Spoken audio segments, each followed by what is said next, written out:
Hey everybody, this is Lisa Harper, and you're listening to the Not Ready Yet Curating Conversations for the Aging Journey podcast. This is the show that changes the conversations we have with our loved ones about aging and life decisions. Let's have more honest conversations where we speak the quiet parts out loud. Today's guest is Beth Bedore, a senior home coach, licensed realtor, and occupational therapist with nearly 30 years of experience helping families navigate life's transitions. As a certified aging in place specialist and senior housing professional, she uniquely blends healthcare insight with real estate and construction expertise. Beth believes housing is a health decision, that our homes either support independence, safety, and connection, or quietly work against them. After witnessing too many families forced into crisis moves, Beth made it her mission to help 55-plus homeowners and their adult children plan ahead, guiding them to confidently decide whether to move or modify. Beth, thank you so much for being here. Welcome to the podcast. Thank you for having me.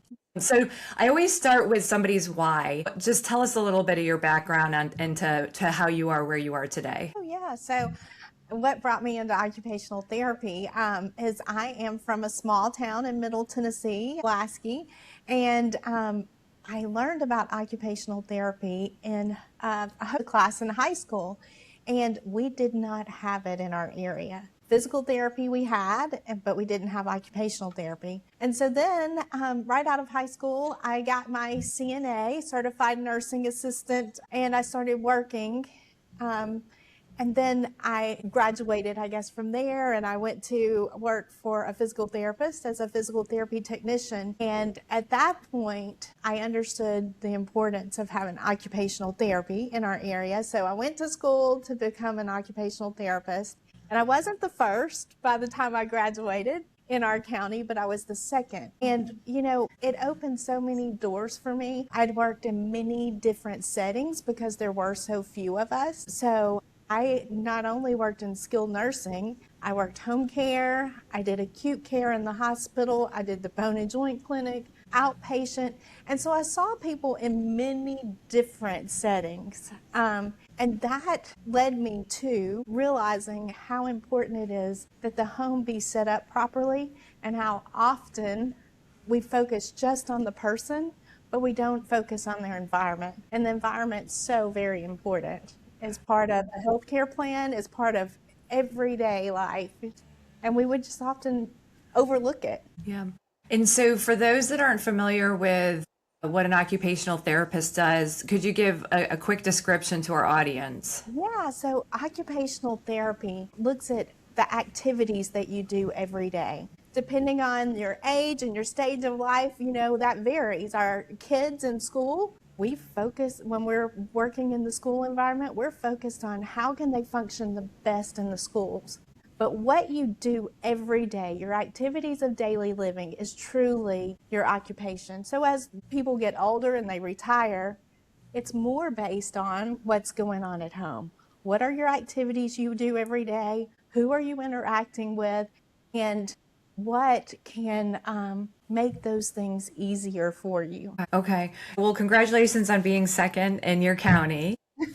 Yeah, that's amazing that you saw that need and you were like, I'm going to fill this need. So that's pretty cool. So you've been in homes. I'm picturing, you know, sitting at the kitchen table, walking through homes, understanding how a home works with an individual. One of the things you say that I think is pretty fascinating, and I thought maybe we start here, is that housing decisions at the age of 55 determine your outcomes at 85. That makes you stop and think, like, we just think of our home as one thing, but I don't think people associate it with necessarily being healthy. So could you help us make that connection? Yeah, so, you know, when you're starting age 55 and maybe even younger, what I think of is a big time in our big transition time, I guess, is as our kids are graduating and we're going into empty nests, a lot of people are changing their living environment, whether it's downsizing, whether it's upsizing for more people, but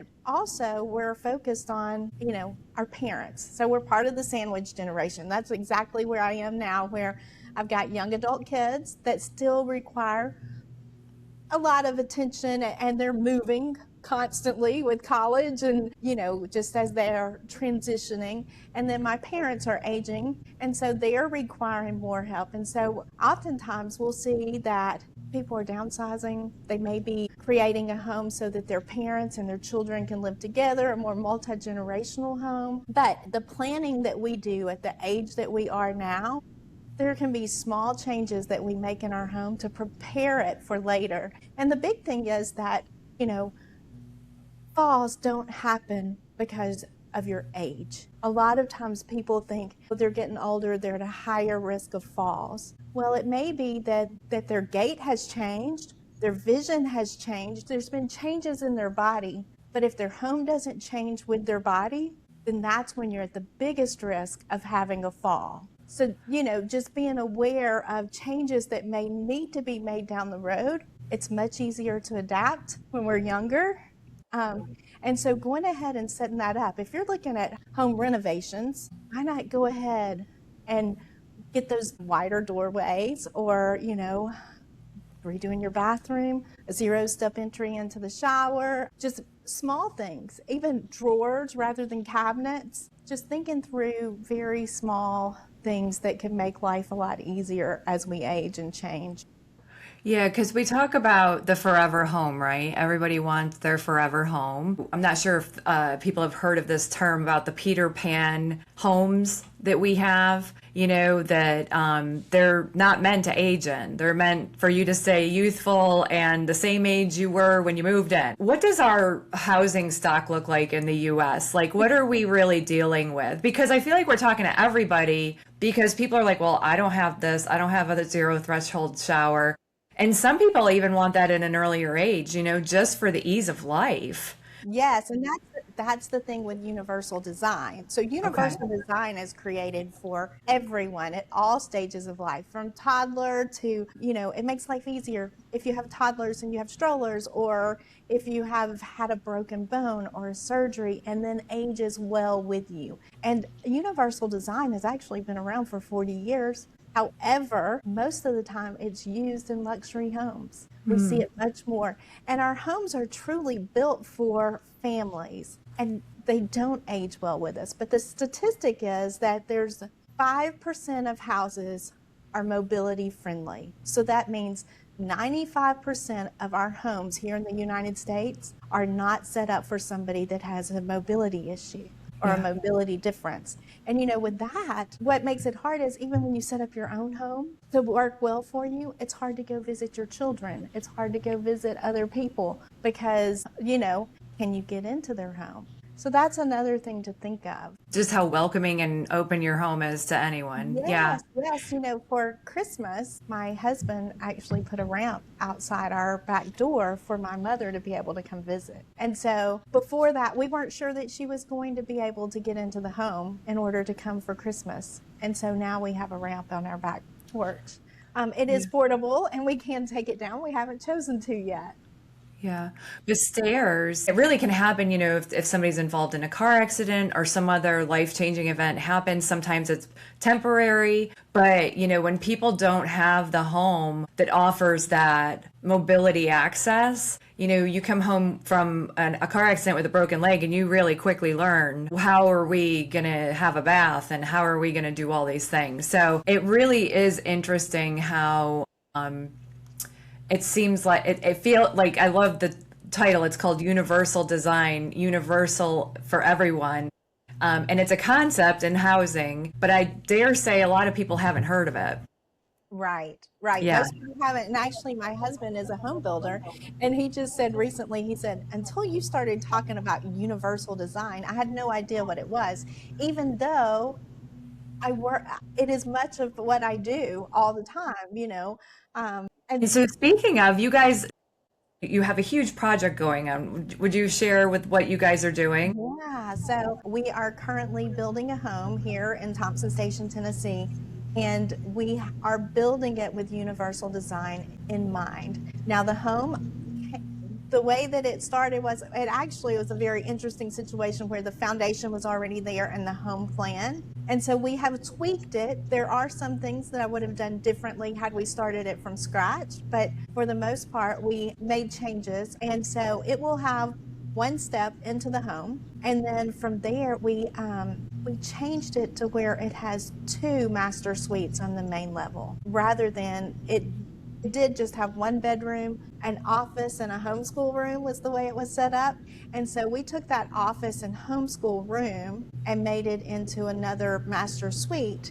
We moved those, it still has it, but we moved them upstairs so that you could have that. And then if somebody chose to use that bedroom as an office, they could, but they still have the full bath downstairs. And so things that we've looked at, as we've been planning and preparing, is making sure that the doorways are all at least 36 inches wide. A standard wheelchair is 32 inches, but you push your chair, and so you have to have room for your hands. And oftentimes if you just go with a standard door, most standard doors are about 32 inches, it doesn't leave room for a person to wheel themselves in the chair. And then you think about walkers, that you need to have that extra space. So that's really important. We've also, both showers downstairs are 0 entry, where it does not have a curb to step into the shower. And then we look at placement of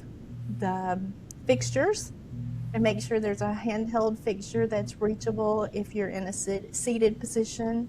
The kitchen spaces, we look at the distance between like the island and the countertops. Let's see, we have a drawer microwave, which makes it much easier for someone that may be in a seated position. Okay.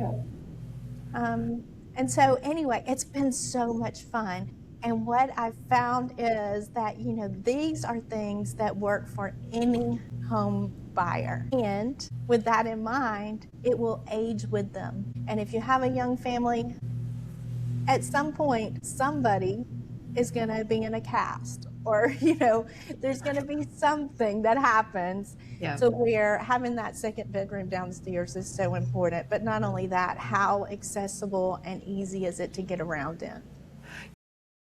You mentioned if somebody's going through maybe a home renovation and updating kitchens and things like that, is it a great expense to kind of add some of these things in? Or how much would you say that universal design aspect, if you're already doing home renovations, is it minuscule? That's a great question, because if you're already doing the renovations or you're building a home, it's really just about the design and the choices that you make.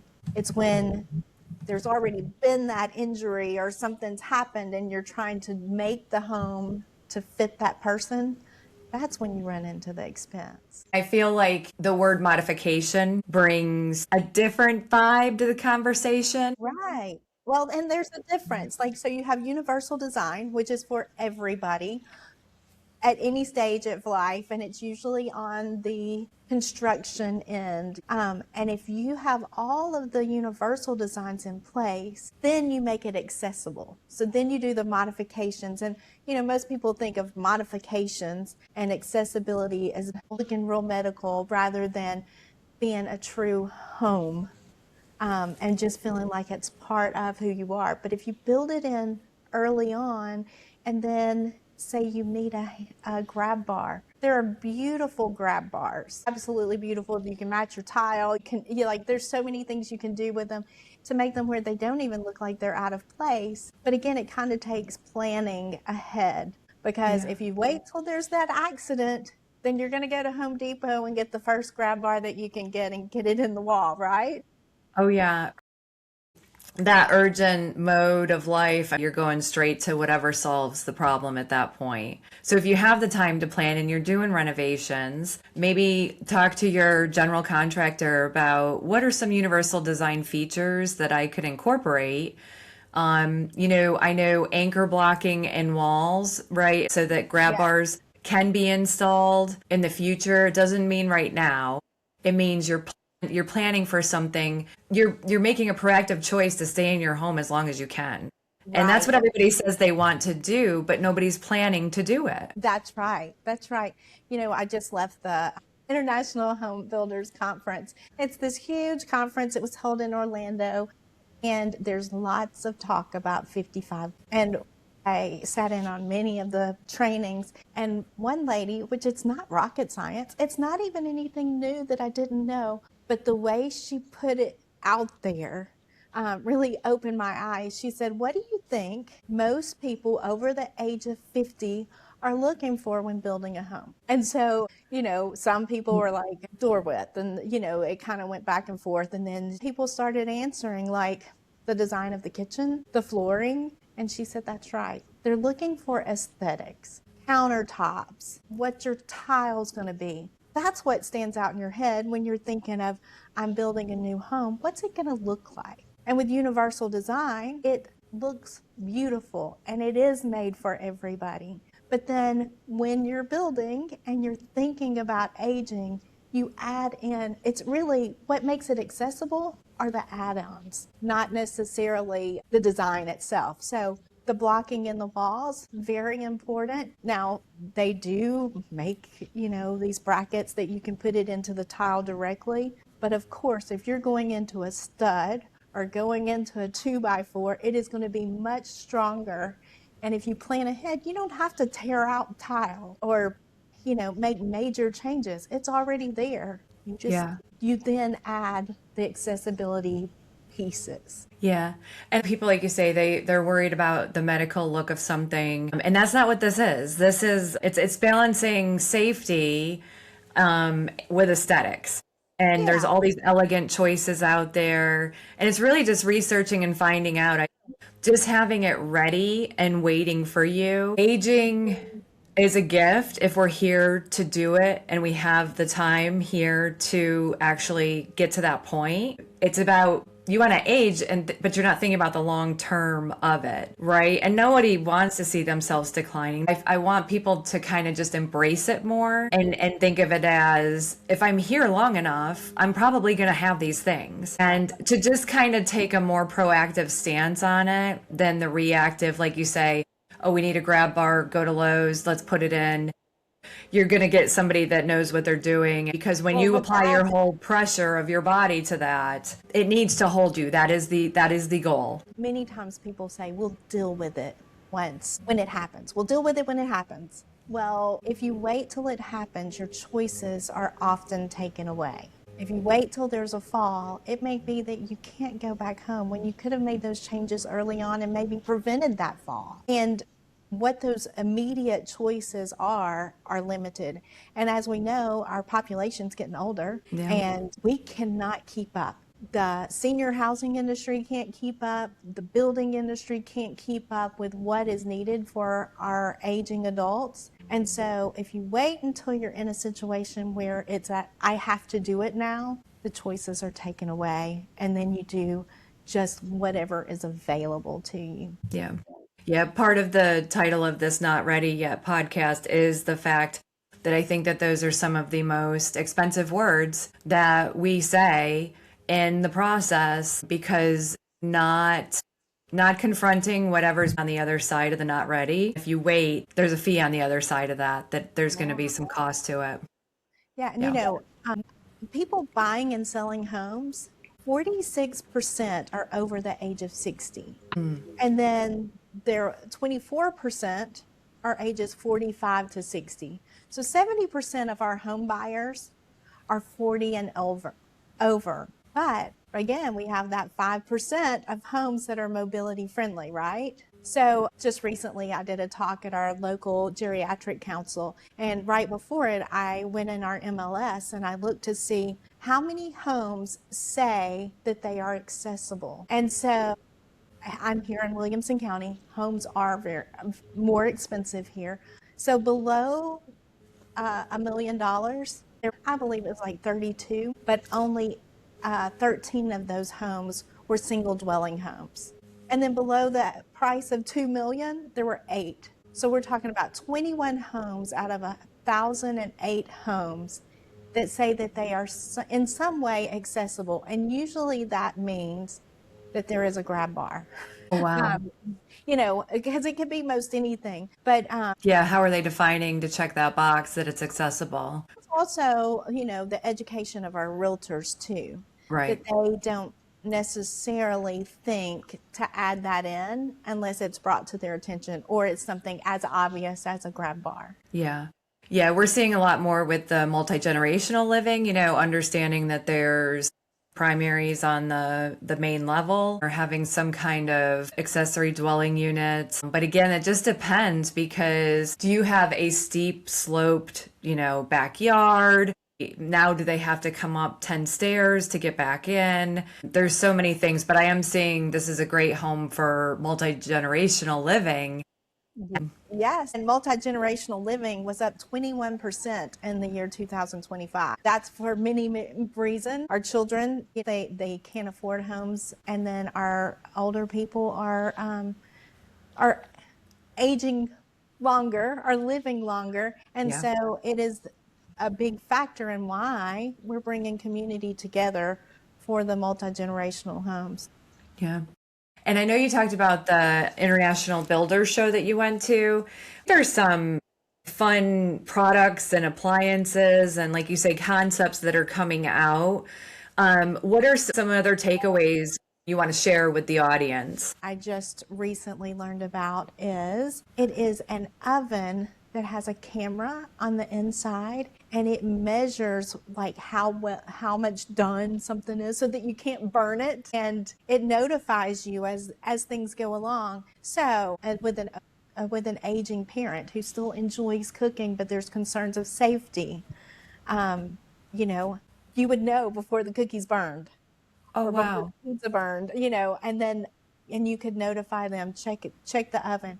It also has an automatic cutoff on it. So when the camera notices that it is completely cooked, now I would say, my opinion is it might be a little overcooked, than what you want, but it will turn off. Okay, so there's a safety mechanism in there. Yeah.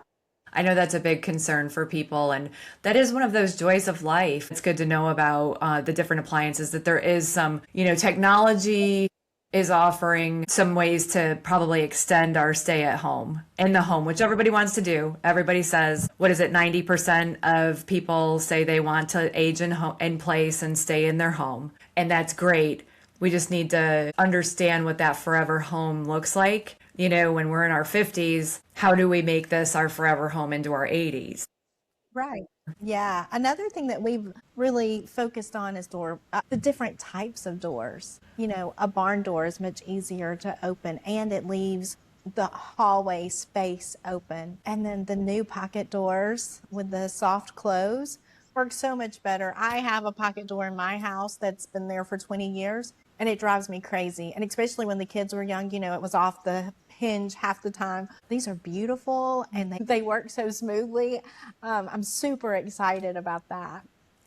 Just seeing some of those new things coming out. So, in your experience, what would you say to someone that if you're going to renovate, what are 3 features that you would consider non-negotiables as you prepare your home to age in place? Okay. So for aging in place, you need to have at least 1 bedroom on the main level, 1 full bath. And if you are building a home, making sure the doorways are wide enough and that you have a nice turn radius in that bathroom, that things aren't so tight together. And then your laundry. Where's your laundry located? Your laundry should also be on the main level. And then you look at your entrances in and out of the home. Now, here in Middle Tennessee, we live on hills. And so we have a lot of steps. But keeping in mind what it is that would need to change in order to avoid steps. Sometimes, as you had mentioned, the land can be graded to come up higher and you can have more of a slope. And then there's lifts, chair lifts, or a lift that you can walk on and it lifts you and it raises so that it goes into the home easily. And of course there's ramps, but you have to pay attention to how much space a ramp needs. And for that, is there the yard space? Is it going to put you out at the street by the time you get the ramp built? So really looking at how much space is needed. What is that? For every foot, is there like a formula? It's for every inch, there is a foot of ramp. Okay, for every inch in rise, a foot of ramp. And it looks so long, and you think, oh, do we really need that? Well, just think about it.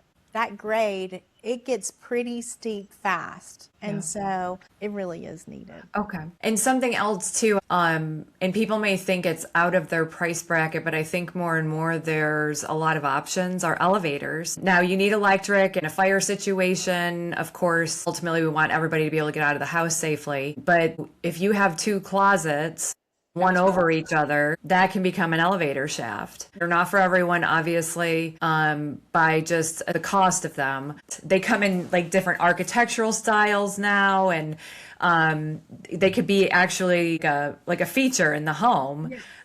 And the thing is, they have some that are like the capsules, like at a bank teller, that kind of looks similar to that can go into a more open room if you don't have the closet space. But yeah, when building a home, if you can stack closets and be sure, I can't remember exactly what the dimensions are, but being mindful of what are the dimensions of an elevator, what would be needed, because to have a nice walk-in closet in your home, that's priceless for anybody, and it makes it so easy to then transition to an elevator. It's your forever home. How do you define forever? When you're in the community doing your education pieces, you have one that is called Safe Home. Could you go through what that is? It's like a checklist, kind of a risk assessment. It is like a risk assessment that anybody can do. And basically what it is it's taking the word safe and using the letters. So S is for safety. What are safety concerns that you have about the home? The rugs need to be taken away. Do things need to be moved lower? Like, it's very simple things to make life easier within the home.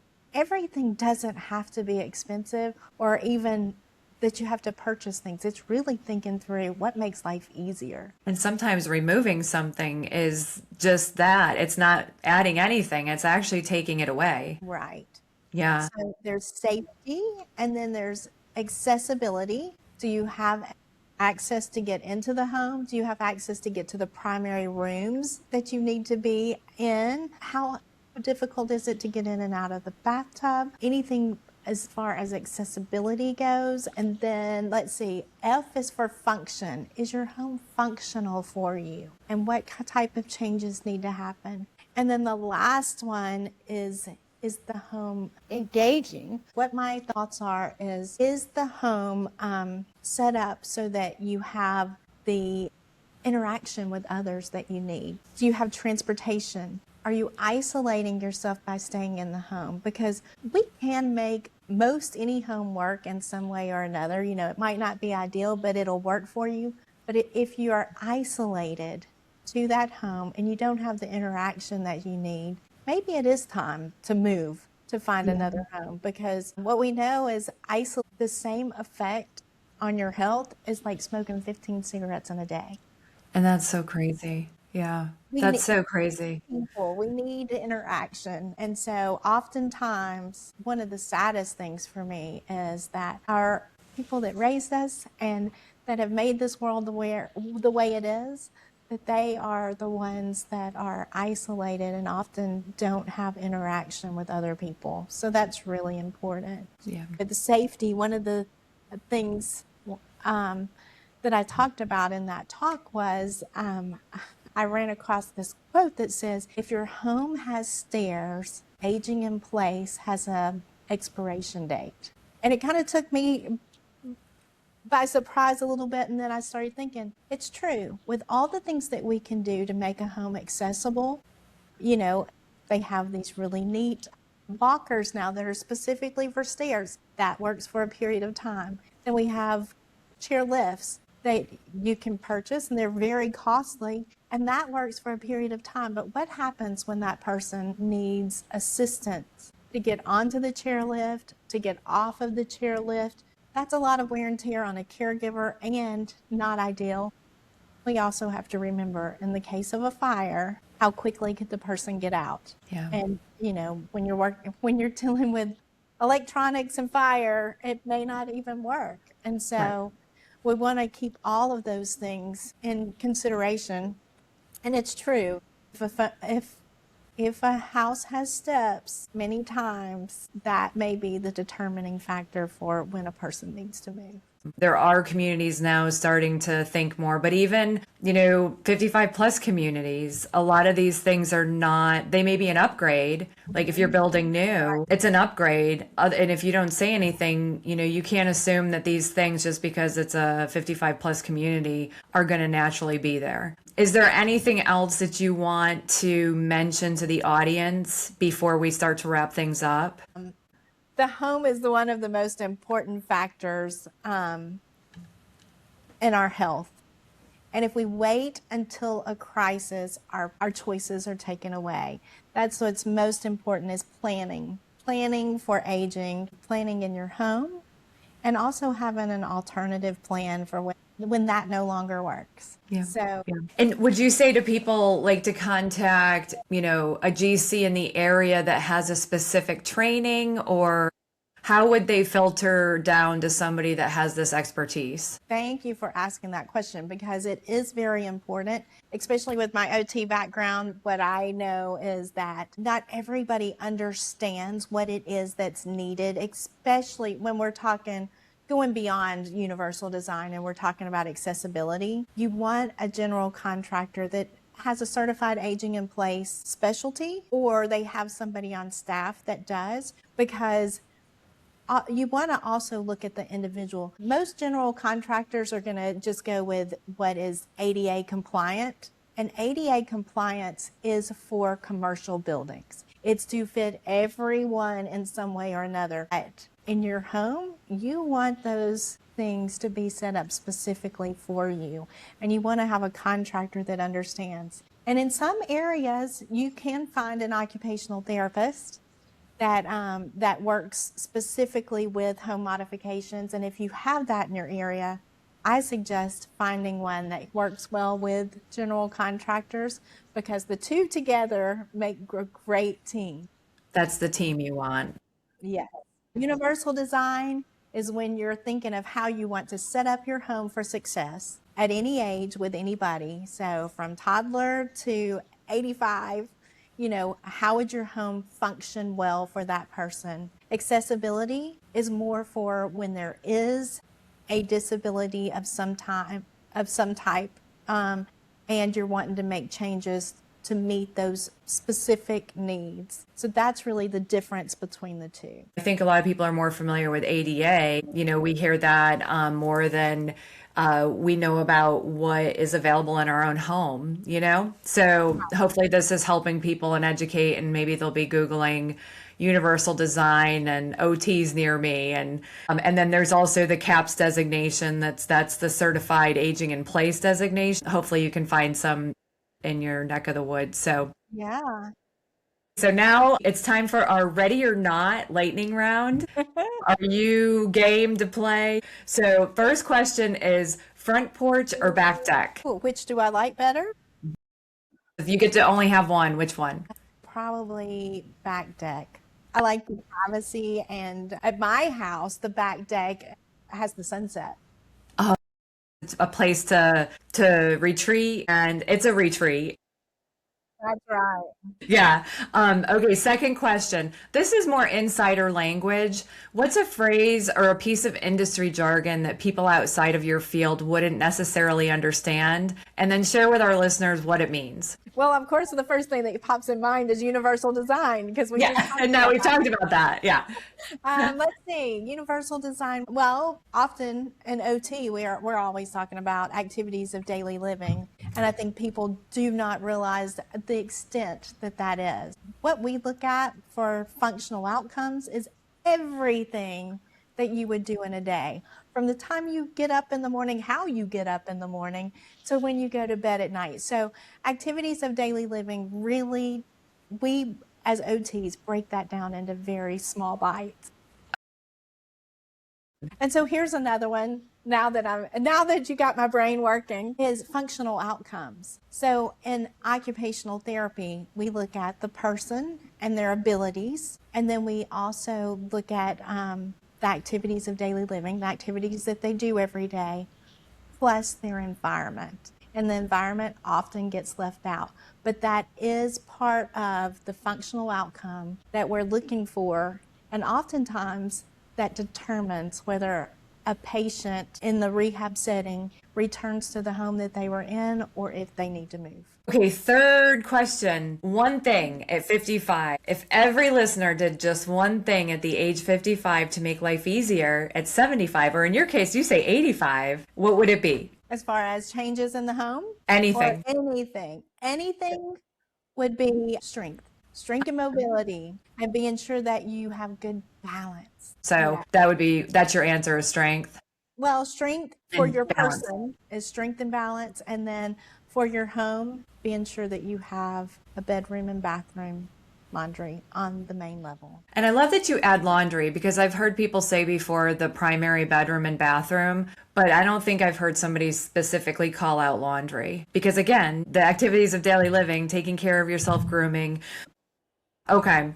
So I love how those small questions and the ready or not round always uncover something bigger, because it's usually the small decisions, right? It's the daily habits that we're talking about. It's the quiet adjustments and the simple conversations that shape, your experience later in life. So Beth, I just want to thank you for sharing your wisdom and your perspective today. It was such a meaningful conversation, and I hope that it gave people a new way to think about those renovations as this fun, exciting time, and to maybe go a little notch deeper. I hope something resonated today with our listeners. Don't wait for the big moments. Don't wait for those urgent crises. Start with one small action, one small conversation. I always say it's the voices inside our heads. We know we're like, gosh, I should ask mom about this, but I don't know how. This is the let's go do it, right? Let's have these conversations. Let's help each other. And Beth, I just want to thank you so much for being here today. I appreciate your time. Thank you for having me. You're so welcome. Thanks for joining me on Not Ready Yet, curating conversations for the aging journey.